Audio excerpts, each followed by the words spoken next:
Poliisi olukitegeddeko nti aba FDC mu disitulikiti y'e Iganga baliko ebintu bye baagala okutwalira abalwadde mu ddwaliro ly'e Iganga ne yeetegeka. Era bano bagenze okutuuka basanze yabalinze dda. Tubeere tuleese sukaali kugabira balwaire na sabbuuni buli woodi ed'abakyala ed'abaana nga tuli kugaba ku buyambi nga FDC okuyamba ku abantu abali mu kubonaabona. Poliisi ebategeezezza nti obuyambi bwabwe eddwaliro teribwetaaga.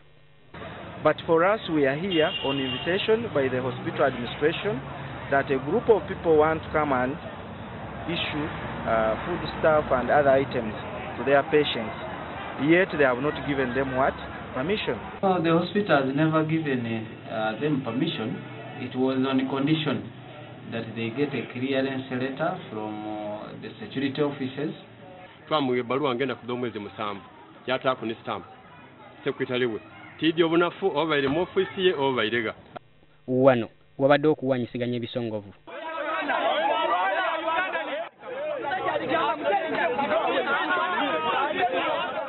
Poliisi etuuse era ne basindiikiriza bave mu ddwaliro.